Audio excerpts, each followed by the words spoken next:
There are certain rules that one must abide by in order to successfully survive a horror movie. For instance, number 1, you can never have sex. No.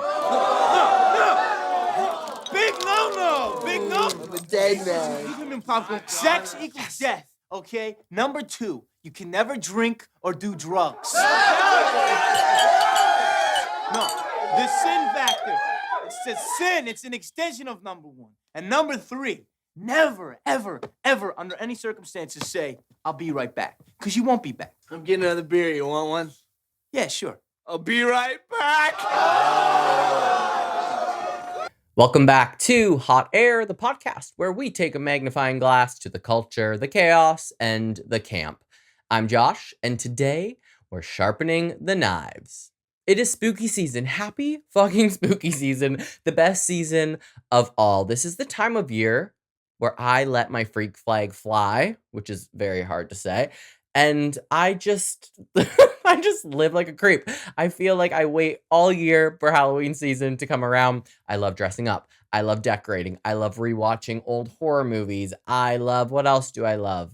I love going to all the haunted attractions, Universal Studios, Halloween Horror Nights, Balboa Park Haunted Trail, all the things Halloween are like my lifeblood. I just live for it. We are going to start with something that I have been wildly obsessed with. Anyone who knows me knows that this is quite literally my life. I can say the line of all the movies, but today we're going to dive in to Scream 1996. I have been waiting since the day I started this podcast. I was like, "Oh, we're doing a deep dive into the queer influence of Scream come October." And if you're watching on YouTube, you can see that I have dressed for the occasion. I have my Billy Loomis shirt on that I probably shouldn't say this. I ordered it from Shein or however you say it. Listen to this. This is an ASMR moment. It's quite literally plastic on a t-shirt. I'm going to move the mic out of the way so you can see the beautiful imagery on this shirt. It's good, right? It's good. Love it. Come on. Okay, Mike is back. Mike is back. I live for anything Scream.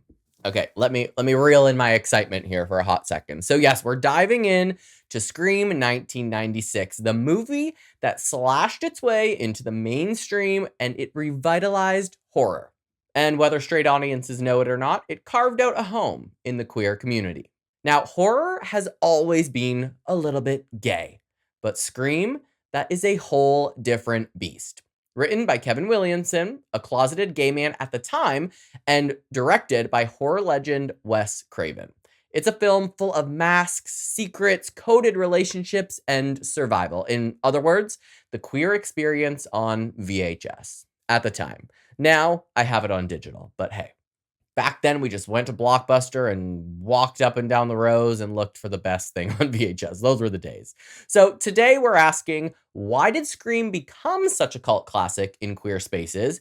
How did Kevin Williamson's identity bleed through the script? And why nearly 30 years later, all the gays are still quoting Ghostface at Halloween parties? Or if you're like me, quoting Scream on a daily basis, and nobody knows what the fuck you're talking about because you are far too obsessed and it's past the point of no return. So, let's hit it.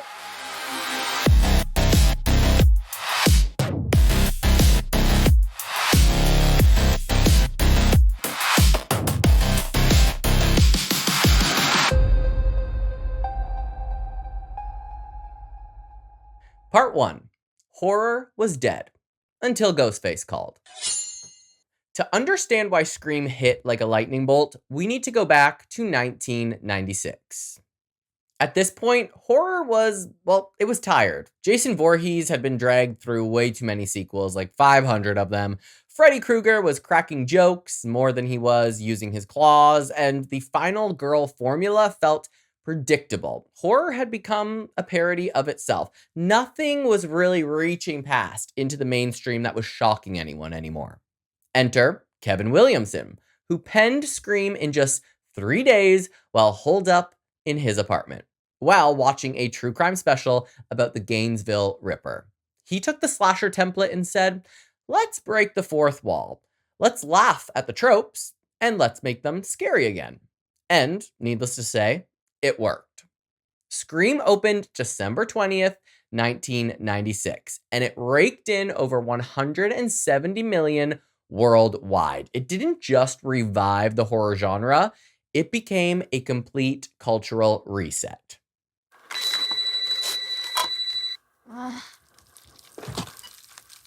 Hello? Why don't you want to talk to me? Who is this? You tell me your name, I'll tell you mine. I don't think so. What's that noise? Popcorn. You making popcorn? Uh-huh. I only eat popcorn at the movies. Well, I'm getting ready to watch a video. Really? What? Oh, just some scary movie. You like scary movies? Uh-huh. What's your favorite scary movie? Ugh. That line alone is etched into pop culture history. And yet, underneath the meta humor and gore, there's something deeply queer happening here. And real quick, before we get on to part 2 and my analysis and all that stuff, I remember sitting in my living room, or my parents' living room, and me and my 2 sisters, my dad and my stepmom, we were getting ready to watch Scream. And I remember my dad saying that my cousin Kristen had went to the movie theater to see it. At this time, 1996. How old was I? 7? I think? 7? 7 or 8? So, like, too young to be watching Scream. But he had said that my cousin Kristen went and she was shocked. It was like gory and scary. And the opening scene, like she couldn't sleep because of the opening scene. And I was like, what is this movie? I think that like set the tone for not only being terrified, but the excitement of it. And that's why I just love Scream. It brings me back to being younger, to being carefree. It's like my comfort blanket in the form of a gory horror movie. I make everyone watch it. I go see it at the rooftop cinema. When it comes out in theaters again around Halloween, I go watch it. I watch it at home all the time. And when I tell you, Scream 7 is coming out in 2026 and I am beyond excited, you don't get it. But I'm so passionate about Scream. I just live for it. I actually reached out to Kevin Williamson, the writer of Scream, to see if he would be a part of this episode. And, well, I have not heard back. But if he does change his mind, we'll redo it and we'll talk it through with him.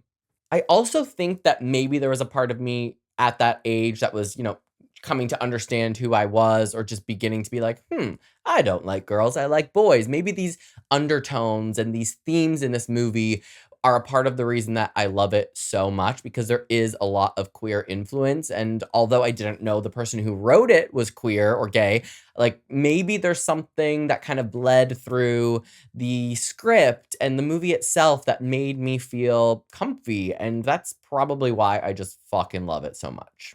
Halloween. No, the one with the guy in the white mask who walks around and stalks babysitters. Yeah. What's yours? Guess. Nightmare on Elm Street. Is that the one where the guy had knives for fingers? Yeah, Freddy Krueger. Freddy, that's right. I like that movie. It was scary. Wow, well, the first one was, but the rest sucked. So, you got a boyfriend? Why? You want to ask me out on a date? Maybe. Do you have a boyfriend? No. You never told me your name. Why do you want to know my name? I want to know who I'm looking at. So with that being said, let's get on to part 2, Kevin Williamson, the man behind Scream. So Kevin Williamson was not out when Scream dropped. Hollywood in the 90s wasn't exactly friendly to openly gay screenwriters or gay people at all, but his queerness is baked into the DNA of the script. Again, probably why it just hit me and why I've never turned my back on Scream, okay? I will always defend it to the end. Williamson himself said that he wrote characters who were outsiders because that's how he felt. Growing up in North Carolina as a closeted kid, watching movies, dreaming of escape. And you feel that in Scream. The characters are so fleshed out. Every major character is defined by performance, by masks, by reputation. They're not just one-dimensional. Sydney has to fight the label of being her mother's daughter. You know that's not true. Then what is it? What is it? Billy, I was attacked and nearly filleted last night. I mean, between us. You haven't been the same since your mother died. Is your brain leaking. My mom was killed. I can't believe you're bringing this up. No, it's been a year. Tomorrow. 1 year tomorrow. I know what. I think it's time you got over that. I mean, when my mom left my dad, I accepted it. It's the way it is. She's not coming back. Your parents split up. This is not the same thing. Your mom left town. She's not lying in a coffin somewhere. Okay. I'm sorry. It's a bad analogy. Billy pretends to be the perfect boyfriend while hiding his psychosis. And Stu, he's practically bursting with repressed something. Casey and Steve were completely hollowed out. And the fact is, it takes a man to do something like that. Or a man's mentality. How do you gut someone? I didn't kill anybody. Nobody said you did. Thanks, buddy. Never alone. Ow, liver. It was a joke. Think he likes Billy a little bit too much. And if you have no idea who these characters are, go watch it now and then come back to me, okay? Even Sydney knows reality is messier than the performance. That's a queer truth if I've ever heard one. Part 3, the homoerotic duo, Billy and Stu. Let's talk about Billy Loomis and Stu Macher. Something a little bit more in your face, but also, spoiler alert, if you haven't watched Scream 1996, this is your time. They are the killers. So this is where queer fans have latched on hard. Their relationship, Billy and Stu's relationship, is drenched in homoerotic undertones, and it's not subtle if you're looking.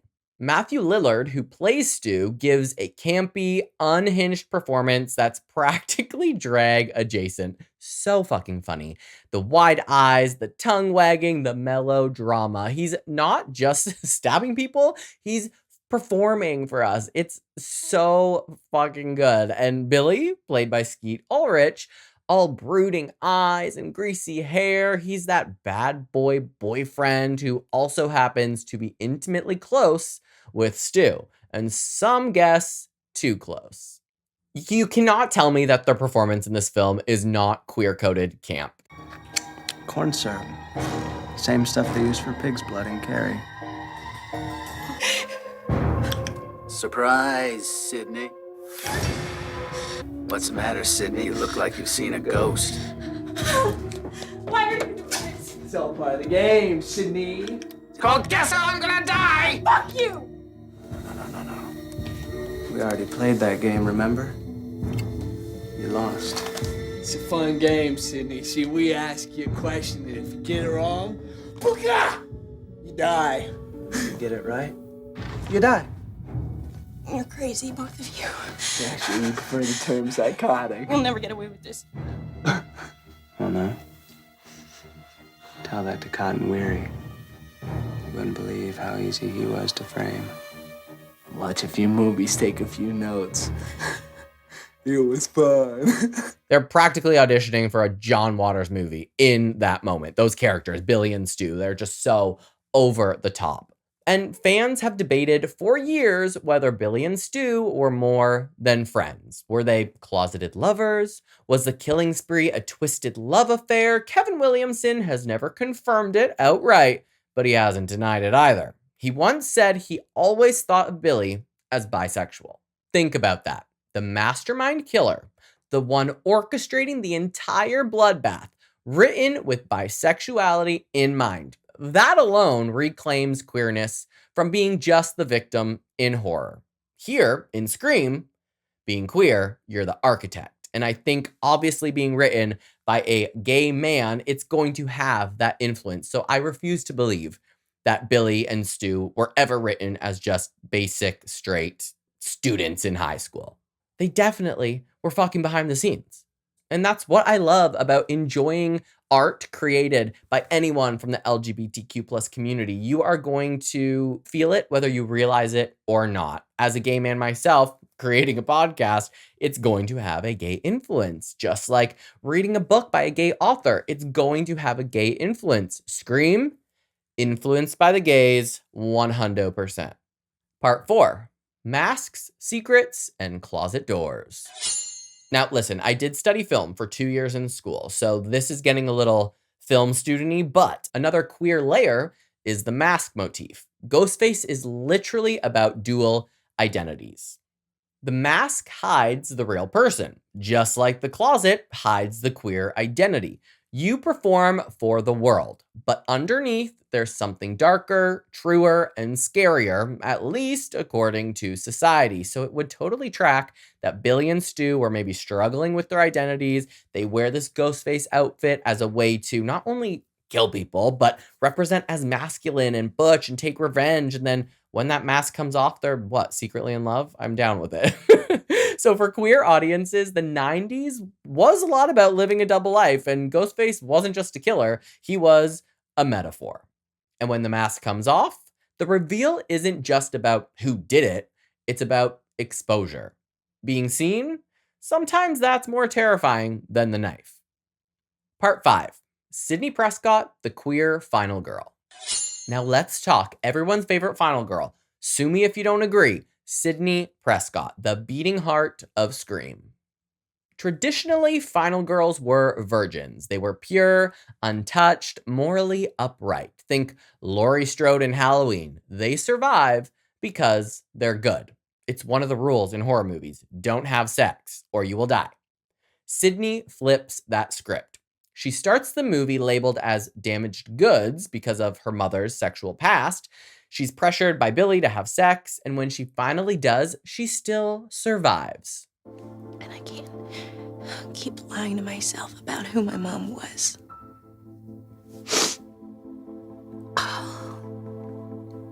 Yeah, I think I'm really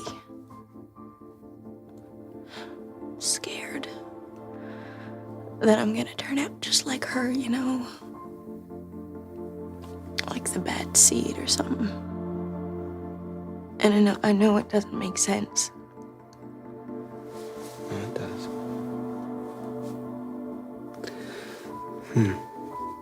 It's like Jodie Foster in Silence of the Lambs when she keeps having flashbacks of her dead father.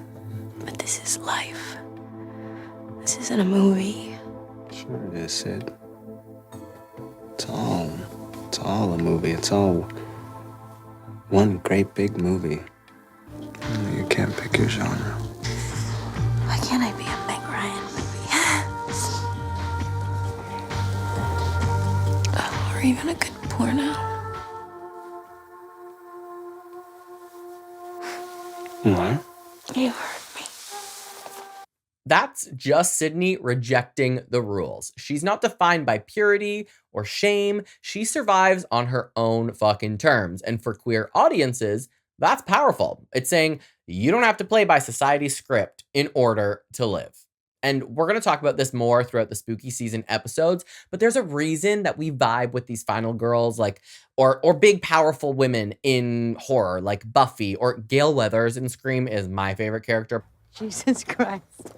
An innocent man on death row. A killer still on the loose. Kenny, tell me I'm dreaming. You want to go live? No. Not so fast. We don't have anything concrete. This is huge. You can't just sit on it. I know. That's why we need proof. If I'm right about this, I could save a man's life. Do you know what that could do for my book sales?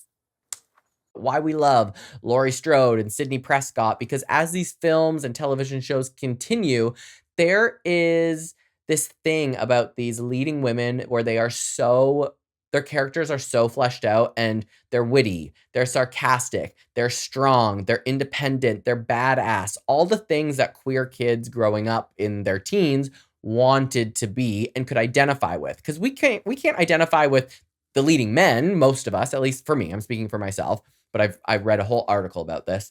The leading men in these films, we can't identify with them because they're straight butch men who are, status quo. But people like Lara Croft in Tomb Raider, I loved her because I was like, she's hot, she's sassy, she's got guns, she's flipping all over the place, riding dinosaurs. I think she rides dinosaurs in one of the games. But I loved playing that game because I felt like I was stepping into these shoes of almost like who I wanted to be, not necessarily becoming a woman, but a character with these personality traits that I wanted to emulate. So we'll talk about that more. I could continue going, but we'll get to those characters in future episodes of Hot Air. Part 6, why queers love horror. Every time I say horror, I really just slur, so it sounds like I'm saying horror, but whatever. This is not just about Scream, right? Queer people have always gravitated towards horror. Why? Because horror is about survival, and it's fucking fun. It's about outsiders, it's about being othered. When mainstream cinema gives us nothing but stereotypes, horror gives us metaphors. The monsters, the killer, the mask, those were us. With Scream, though, queerness wasn't just metaphorical. It was woven into the DNA of the story and of the script.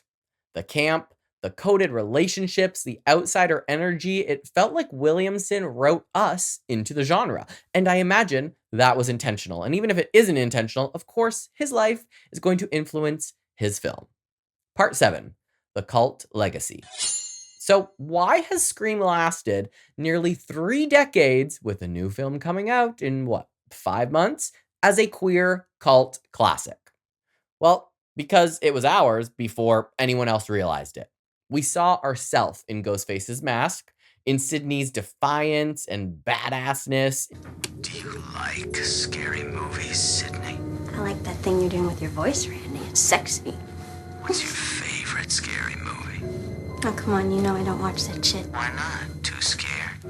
No, it's just what's the point? They're all the same. Some stupid killer stalking some big-breasted girl who can't act, who's always running up the stairs when she should be going out the front door. It's insulting.